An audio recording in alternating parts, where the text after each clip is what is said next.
Hey everybody, it's Sugar Connor, and welcome back to more Pokemon FireRed. In the last episode, we got our first Pokemon, and we headed out toward Viridian City. Real quick off camera, I leveled up a little bit actually. I got my Bulbasaur to level 8. It also learned Leech Seed, which basically will drain the HP of the opponent. It's actually a pretty good move. It's not too helpful early in the game when Pokemon don't have a whole lot of HP, but it's still good. Anyway, let's go ahead and head into this building now that we're in Viridian City. This is a Pokemon Center. As anybody who's ever played the Pokemon games will know, you get your Pokemon healed here for free. And that makes me wonder, how does this thing get funded? Is it like a government service funded for by taxes? I don't know. And why can't our government have any cool programs like that? Yeah, whatever. Anyway, there's a few things you can do while you're here. Let's see, let's talk to this guy right here. Pokeballs at your waist. You have Pokemon doing it. I have one Pokeball, not Pokeballs, excuse me. He's tripping balls. Thinks we have multiple Pokeballs. If you go through here, you can find a potion. This is actually invisible in the older games. You actually have to press A on the tree to make it appear in the older games. There's also a route out this way though, but I'm not going to go there yet. I will later on though, don't worry. If you go up here, you got this guy who's dead in the road here. Oh, absolutely forbid you. It's the Night of the Living Dead! Ah, whatever. He's just cranky. He won't let you pass right now, though, so let's just go ahead and head into the Pokemart. Hey, you came from Pallet Town? Yeah, what of it? Yes, we know Professor Oak. Alright, so his order came in. I guess we should take it to him. Fortunately, you can't buy anything here yet. I think if you leave and go back in, you can buy stuff, though, but let's not waste the time. Let's just get going, alright? All you gotta do is just, you see his ledges right here? You can just hop down him and get down fast. You can get back to Pallet Town without any battles. I'll see you guys there. Alright, now that we're back here, just go ahead and go into Oak's lab. I have weird ways of saying things. Yeah, it's grown attached to us. Yeah, in about, like, 2 minutes it's grown more attached to us. Alright. We've delivered his parcel. It's a custom Pokeball. A lot of people like to believe that's the Master Ball, which is a really good item that we'll get later in the game, though, but there's no real proof of that. Alright, what'd you call me for? A request for you, too. On the desk here is my invention, the Pokédex. It automatically records Pokemon data on Pokemon you've seen or caught. It's a high-tech encyclopedia! Emil and Gary, take these with you. How do you pick up both of them when he wasn't even standing close to the second one? Ah, whatever. So we got a Pokédex. Can't get detailed data on Pokemon just by seeing them. You must catch them to obtain complete data. Here's some tools for catching wild Pokemon. We get 5 Pokeballs! Alright, so now we're actually able to catch our own Pokemon. If you throw Pokeballs at wild Pokemon, you can catch them and make them your own. Really simple. And of course you have to weaken the opponent first to increase the chances of battling them. Those little bios that I have in my... those little bios that I explain the wild Pokemon in the area when we first get there, those all have the catch rate in them. As Gary was saying back there, you can get a town map from his sister, so we're just going to go ahead and do that. It's not really a useful item. I'm just getting it just to show it's here, because I'm probably never going to use the town map, and really, Pokemon centers have town maps in them, so why even bother? So anyway, now we got to go back to Viridian City. Yay, backtracking! And we are back in Viridian City. Alright, now that we have our Pokeballs, there's actually a Pokemon that I would like to catch. It actually can be found out this way.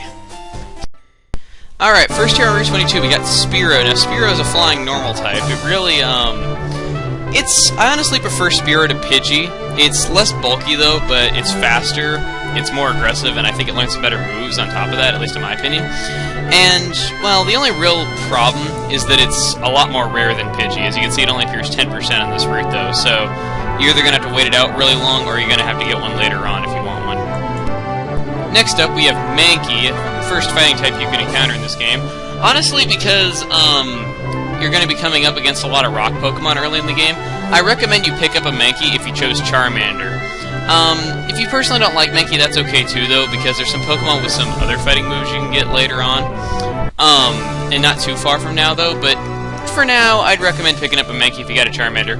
Another plus about Manky is once it evolves, it becomes the fastest fighting type in the game as of this one.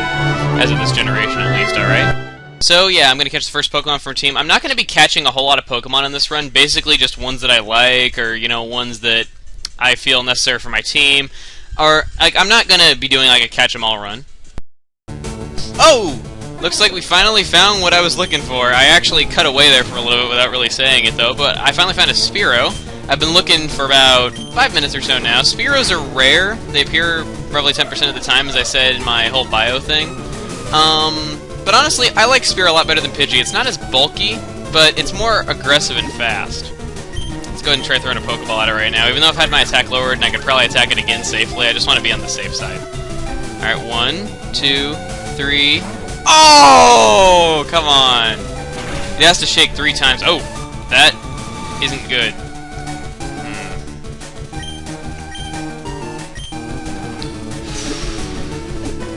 I can buy more potions. I don't really care.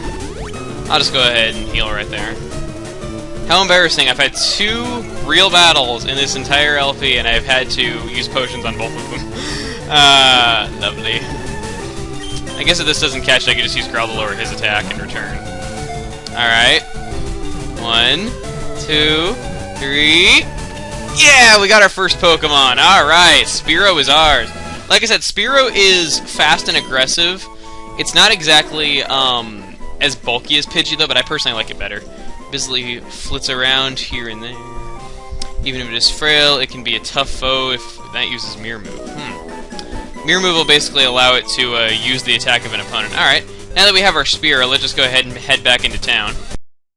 Now, the reason why I wanted to head back into town is because if you keep going through the route that I was going, there's going to be a rival battle there. This guy is going to go ahead and talk to us and show us how to catch Pokemon. Even though we have already caught our own Pokemon, he's still going to show us anyway.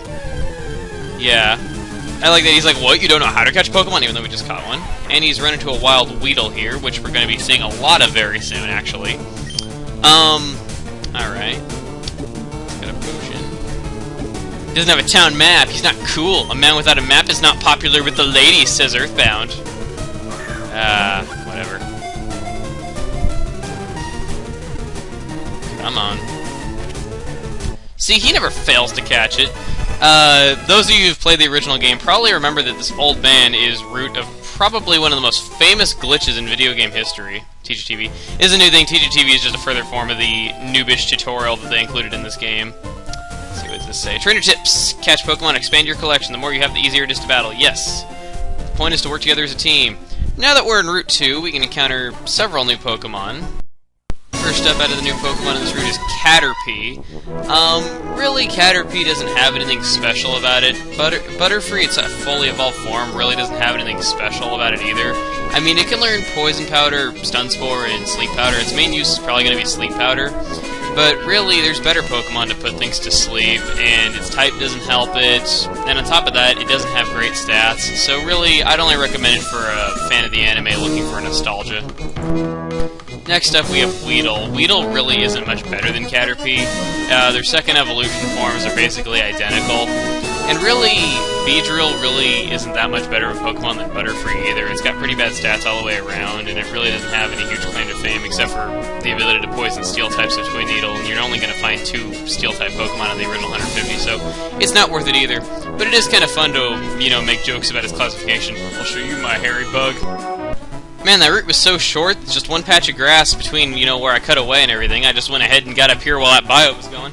As you might have noticed, in those sidebars, it'll actually tell you what Pokemon appear in previous areas and their rarity in here. Let's see. Go into Viridian Forest and Natural Maze in there. Be careful you don't get lost. What do you gotta say?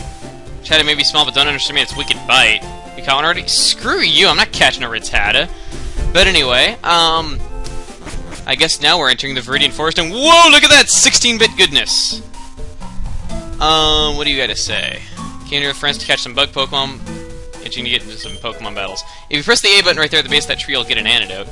But anyway, yeah, we got to the Viridian Forest, alright? I'm gonna go ahead and save the bios for this area for the next video, alright? But anyway, yeah. So we got to the Viridian Forest. It was pretty good. We made some progress, so I guess we're gonna cut this right here, alright? So, next time Pokemon FireRed, we are going to play through the Viridian Forest. See you guys then.